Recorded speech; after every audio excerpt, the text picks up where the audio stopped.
আমার কাছে রয়েছে টিপিএ 3110 একটা ক্লাস ডি এমপ্লিফায়ার, যেটা 8 ভোল্ট থেকে 24 ভোল্ট অবধি চলে। কিন্তু আমি রেকমেন্ড করব এই এমপ্লিফায়ারটা 12 থেকে 15 ভোল্টের মধ্যে চালাতে, তাহলে এমপ্লিফায়ারের লাইফটা অনেকটা বাড়বে। তো এই এমপ্লিফায়ারের এখন আমি একটা ছোট্ট একটা সাউন্ড টেস্ট করে দেখাচ্ছি, তোমরা কমেন্ট করে জানাবা সাউন্ডের কোয়ালিটি কিরকম হলো। তো এখন এটার সাথে আমি স্পিকার কানেক্ট করছি।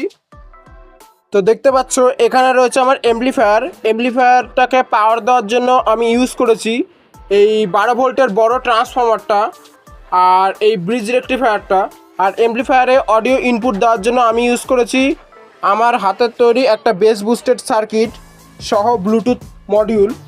আর এই এমপ্লিফায়ার থেকে অডিও আউটপুট স্পিকারে দিয়েছি আমার এই 10 ইঞ্চি স্পিকারটা। তো দেখতে পাচ্ছ এখন আমি গান চালাচ্ছি, কিরকম সাউন্ড কোয়ালিটি সেটা তোমরা কমেন্ট করে কিন্তু অবশ্যই বলবা।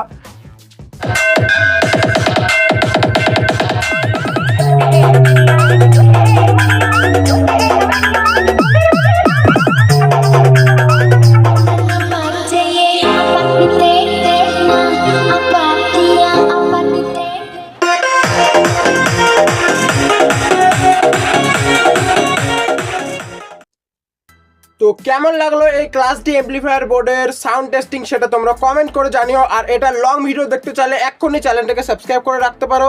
তো এটা লং ভিডিও খুব শীঘ্রই আসতে চলেছে। তো চলো টাটা।